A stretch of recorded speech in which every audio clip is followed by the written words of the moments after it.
All right. Hello, everyone. Welcome to our bi-weekly team passion call. We are starting to get speakers lined up for this year, and I'm really excited to have Jemima with us tonight. She is with us via phone and not video. She's having some technical issues, so we don't get to see her lovely face, which makes me a little sad, but that's okay.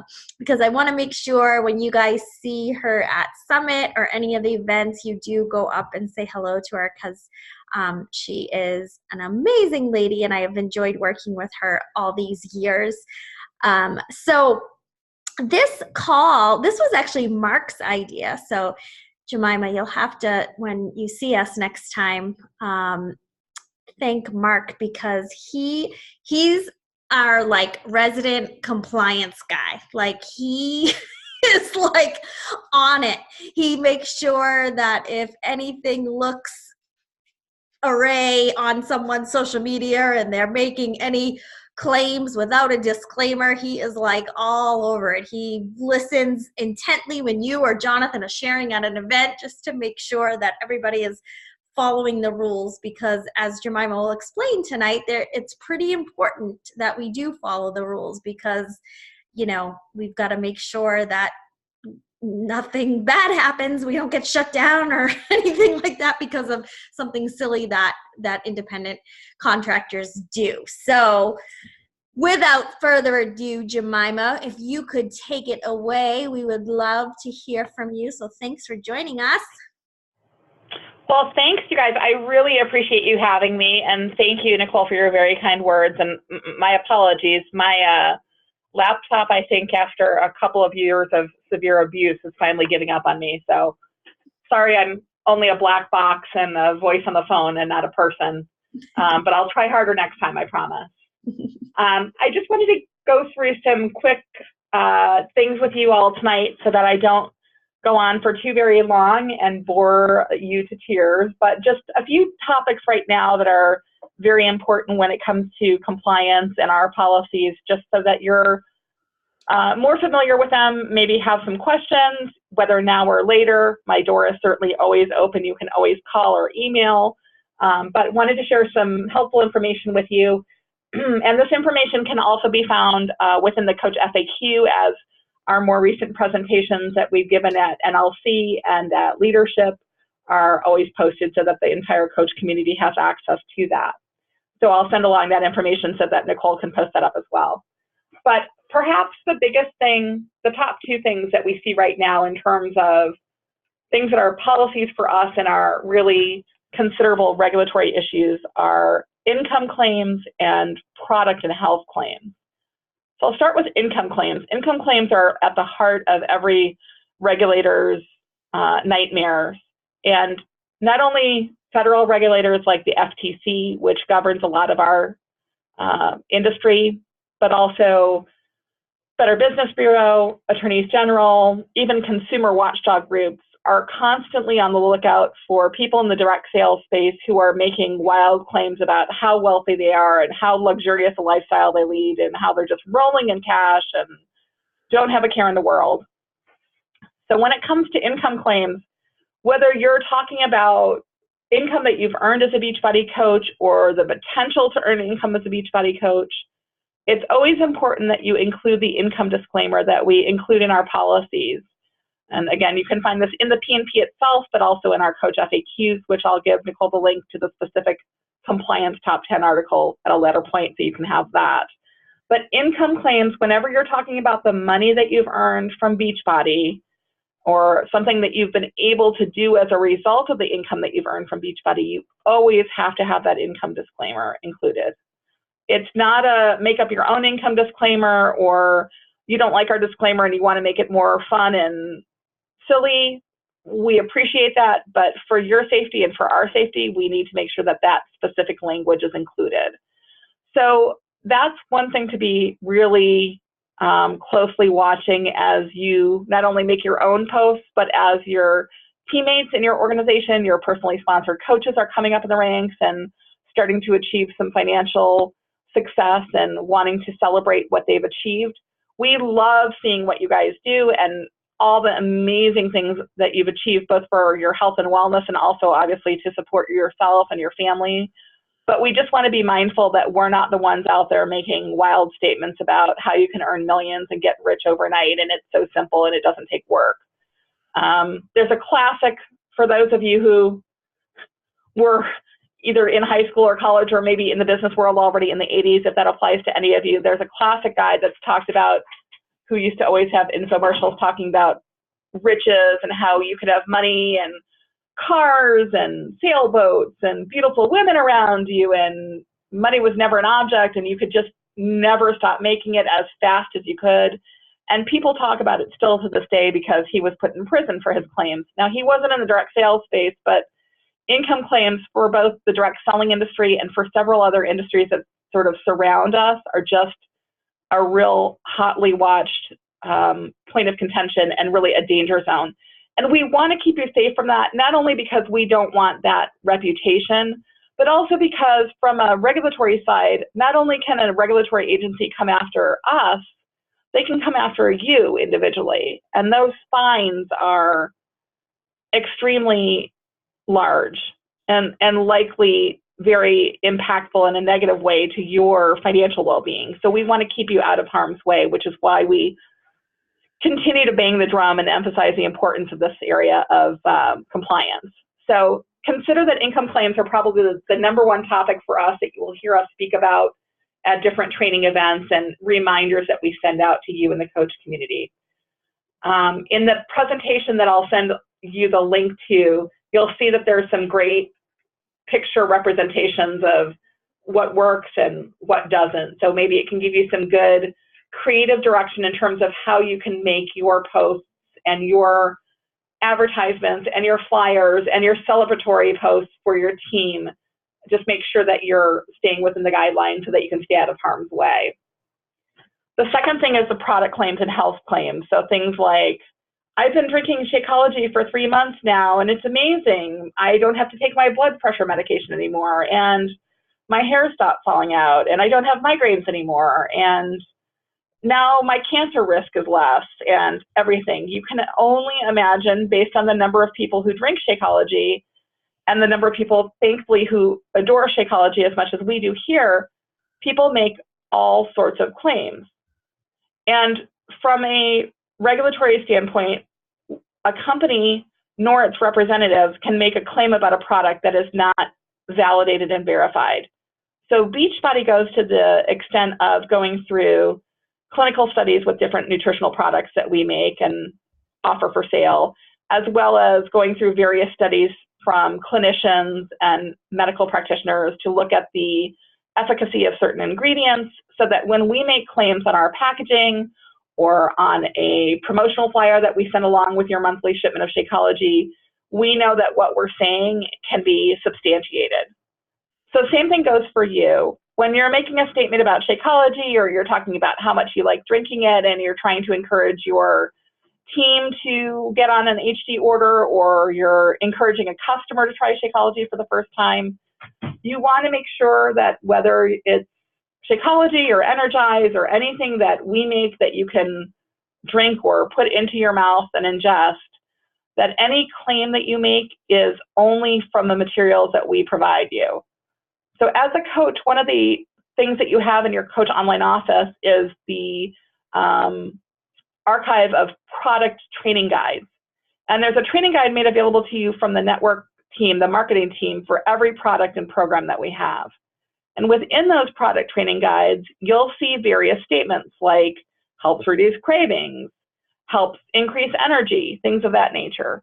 If you find it within our official publications or an official advertisement that comes from Beachbody, you can absolutely make the same statement. But even with that statement that we've approved and that we use and authorize, you still have to include, for those of you that are in the US, in case you've got anybody, Nicole, who's outside of the US and in Canada or the UK, in the US, you have to use an FDA disclaimer as well. So you can't make wild statements about it curing something or inferring that it's curing something or helping with a disease or a chronic condition or anything, a chronic illness. But if you're using an approved claim, talking about Shakeology, you still have to include the product disclaimer. So again, income claims, product claims, probably the two biggest things for us in the marketplace today in terms of our compliance concerns. Some other things that I wanted to speak to just more briefly. One of the things that's come up more these days, not only for us in the US, but also obviously for Canada and in particular for the UK, is the issue of privacy. The legislation around privacy in the UK is far more stringent than it is still in the States or in Canada. But every country has some pretty strict restrictions. Are you guys getting that echo? Yeah. Pam, you keep sharing your screen.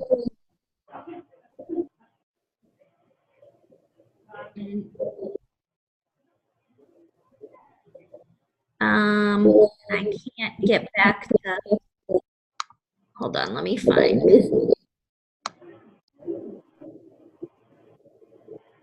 Let me just mute everyone real quick.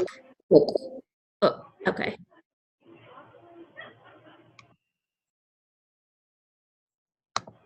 Okay. Go ahead, Jemima. You should be good now. Okay. So as I was saying, the issue of privacy is one that is of particular interest for those in the UK, but also it's a consideration for all of us, whether you're in the US, the UK, or Canada. And you'll hear a lot about privacy, but one of the biggest things about privacy is that you don't share information in a public setting that is pertinent to your own coach team. So your list of your personally sponsored coaches, your list of your customers, as you're looking through those in the Coach Online office, many coaches go and they will download files and make spreadsheets and keep records on the side, whether it's for the recognition that you do or for any sort of email distribution for your team or anything like that. You want to make sure that the least amount of information that you continue to maintain separately, the better. You don't want to have people's personal records and personal data in your possession if they're truly not needed. And because as a coach, you have access to that record anytime within your Coach Online office, when you make those spreadsheets, use them and then delete them. You don't need to keep them and archive them. If, as an example, you were traveling somewhere, whether it's for personal or for business, and your laptop went astray or you lost your phone, that information is potentially in the hands of somebody who shouldn't have it. And it creates something called a data breach, which for us is something that causes a great deal of penalty and legal filings to make sure that we're not exposing our customers' data and our coaches' data. So just like we wouldn't share your name and address with a random person and we wouldn't publish your credit card number or your social security number, the value that you have for your own privacy and for your own identity, as much as all of us look at identity theft and things of that nature, consider that you treat the value of your coaches and your customers' information in the very same light. Be very careful with how you maintain it and how you keep records. And really, it's better to get rid of those records and not maintain them on your file drive or in a random folder that might get misplaced or in your phone that might get lost or stolen. Just be super mindful of that. You wouldn't want your information shared in that manner, and certainly your coaches and customers don't want that risk either. So that's just a really important tip for today. Aside from privacy, one of the other things that I think is really important and obviously can cause some confusion for coaches, I think coaches both new and well-established, is what we refer to as our U+2 policy, and it revolves around credit card usage. So as a coach, you have the opportunity to use your card to pay for yourself and 2 family members. They can be either a coach or a customer, but they have to be either a parent, a spouse, or a child of yours. So siblings, nieces, nephews, aunts and uncles, mailman, somebody that's like your best friend who's like a sister, none of those actually fit in. But if you have a spouse, a parent, or a child who is either a coach or a customer in your organization, you have the ability to use your credit card to cover 2 of their accounts in addition to your own coach account. That means that you can pay for their business service fees, you can pay for their home direct orders or for their product orders that they purchase for their own use. It doesn't mean you operate their accounts. It doesn't mean you recruit and place people in their accounts if they're coaches. It just means you have that liberty to help them out financially and use your card to cover their charges. If you do opt to do that, let us know if you can when you make that decision. Otherwise, if you don't let us know, what happens is that we will end up seeing transactions on our weekly financial reviews, and then we'll reach out to you and ask you to clarify how Bob is related to you, how Susie is related to you, and then we'll just ask for your response. So if you make a decision to help somebody else out who's eligible in that manner, just pop us a quick email to our compliance box and just let us know, hey, I'm coach ID number 123. My husband is enrolled with me and I'd like to use my credit card to pay for his account. We'll note it, we'll be done, and then all's good moving forward. So that's a really important thing that I think sometimes people forget about. And when they get our emails, they get very concerned that they're in trouble. And they're not in trouble. We're just asking for clarification as to who this person is in relation to you so that we're sure that that usage is within policy. The reason we do ask that question always, though, is more important to a bigger policy about credit card usage and payment on other people's accounts, and that's something that we refer to as bonus buying, which you're likely familiar with. And bonus buying happens when you are using your card outside of policy to buy product on another person's account, whether it's a coach or a customer. That activity can give you Success Club points. It can help maintain a coach's active status, which in turn can either maintain or promote your own rank. And it's artificially inflating your business. And that's considered compensation plan manipulation. And from a regulatory standpoint, from an outside governing agency, that's something that's against the law. So that's why we do have the strict credit card usage policies that we do. It's not because we don't want you to help more people or, you know, we're trying to be super restrictive, but again, our policies are really meant to keep you out of harm's way and not just to make your day-to-day operations more challenging. So that's a little bit of background on U+2 and bonus buying. And that's a hard, bonus buying in particular is a hard policy sometimes for our newer coaches to explain to their teams. So if those of you on the call have newer coaches that you're trying to explain this to and you need a little bit more rudimentary explanation or something that's a little bit more easy to digest for somebody who's brand new to the coaching opportunity, don't ever hesitate to reach out. We're always happy to explain things and walk through the policy language and sometimes give a more graphical representation of what this means. So anytime we can help you with that, whether it's this topic or anything else related to our policies, truly when we say our door is open, we mean it. We'd much rather help you proactively and work with you in the early stages to help you get your team going in the right direction than have to intervene at a later point where it seems more disruptive and harder to fix. So besides those issues, I think the other really important thing that is probably top of mind for people is non-solicitation. So as a coach, we expect that you don't go after other coaches and customers to sell them things. So if you have a business outside of Beachbody that is not in the direct marketing space, or excuse me, the direct sales space, it is not another multi-level marketing organization, it's not another direct sales company.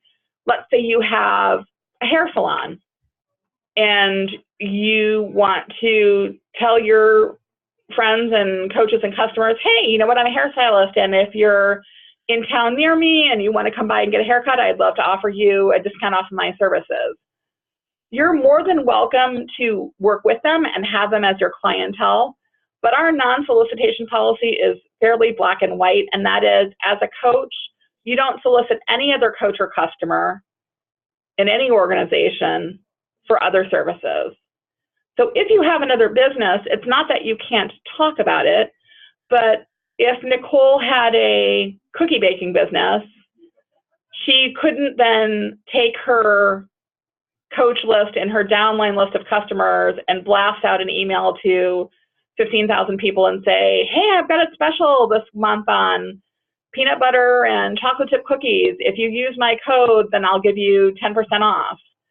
That's solicitation, even though it's meant to be certainly friendly and is very, everyday useful services, whether it's baked goods, whether it's hairstyling, whether it's house cleaning, whether it's anything like that. Any service that you might have that you either provide or a product that you might sell, if people know about it and they're approaching you, that's no problem at all. But don't use your coach and customer base to sell them other things. They're with you for Beachbody. They're not with you to get sold on a bunch of other products or services. So if you hear us talking about non-solicitation, it generally is either that somebody is soliciting for another multi-level marketing opportunity, which is a bigger no-no. But in general, non-solicitation is just one of those things that is a very important issue for us to patrol and enforce. We want to make sure that your teams are maintained and that nobody is coming to your team and trying to poach people away, whether to join another team of coaches or whether to join another organization or another company selling something else. We want to make sure that we can foster the growth that you all are working on and help you build a really great team and continue to support your business efforts and keep you safe from any kind of that activity. And in turn, we ask that you don't do that to anyone else. So that's just sort of a quick bit of information on non-solicitation. And I think those are probably the top points that we have that I wanted to cover tonight. But as I said, I'll provide the link to the presentation that we have that gives you some good talking points that you can share with your team. And if I can be of any help answering questions either now or later, please feel free to reach out to me, and I would be happy to chat with you at any point, or your coaches. Awesome. Thank you so much. So helpful and better explained by you than me. I try. But does anyone have any specific questions for Jemima regarding any of the compliance, either what she talked about or anything else that you've come across at all that you want to ask? I know one of the other things that we come across a little bit here and there is if a coach, is already a coach in another downline and they're not feeling supported or something along those lines, and they want to switch teams, which we obviously know they have to cancel for 6 months and go through that process. But could you talk a little bit about the protection, that rule and why it's in place? Sure, I'd be happy to. That's a really, really great question, and actually one we were talking about today with our coach advisory board, who's been meeting the past couple of days. So the issue about cancellation and re-enrollment is really meant to be a safeguard to protect the integrity of the genealogy that exists. As you all know, we have a binary organization, which is where you have a left and a right leg. Some multi-level marketing organizations have a plan that's called a unilevel plan where their genealogy looks very different. They can enroll unlimited numbers of people on the same level of their business. And as you know, because we have a binary plan, there's a left and a right side. So those first couple coaches you place left and right, then you go to Emerald and they build and so on and so forth, and your genealogy develops.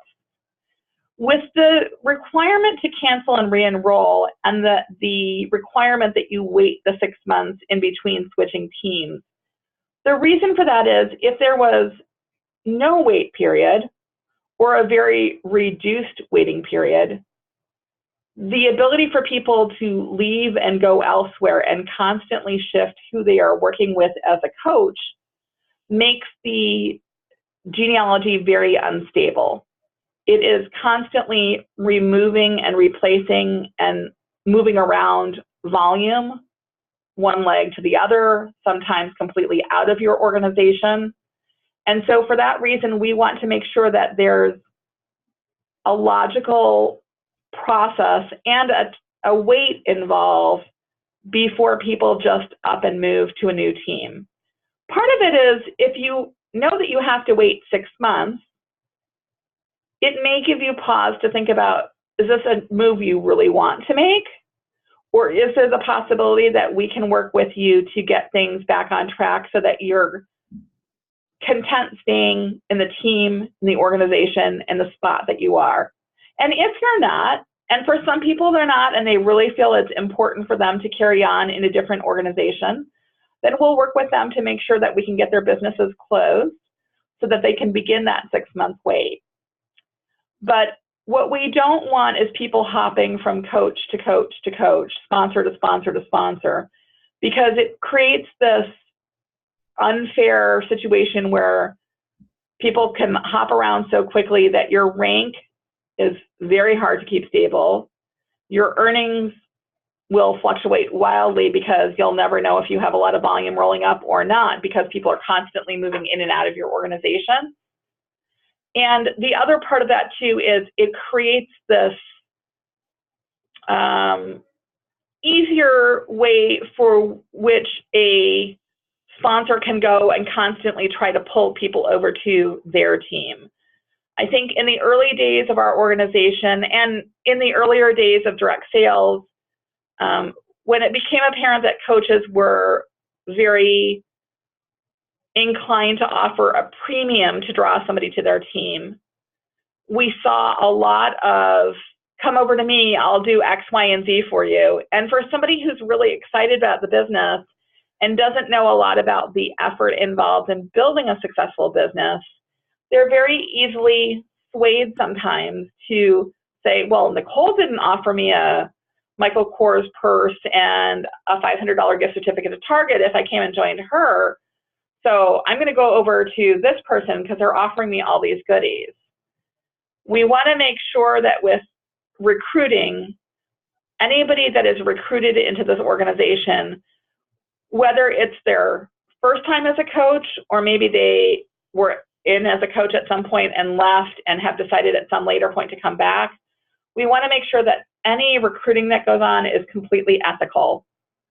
You've all probably heard at one point of the term pyramid scheme, which is often affiliated with direct sales and this particular industry that we're in.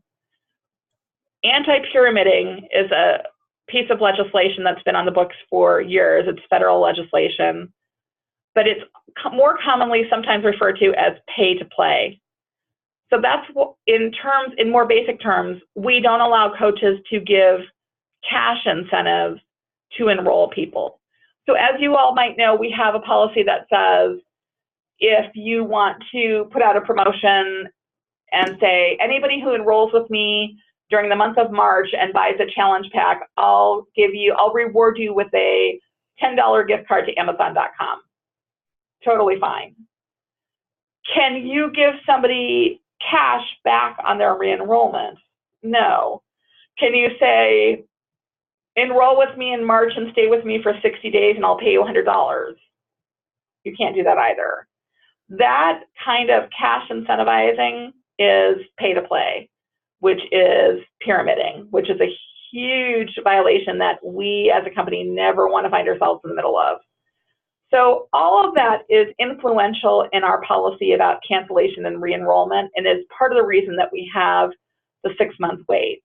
Now, we have coaches who have unusual situations from time to time and who reach out to us asking for an exception, either to have no wait to re-enroll or have a reduced wait to re-enroll. And we're always happy to evaluate situations on a case-by-case basis, but the exceptions we're able to offer are very few and far between.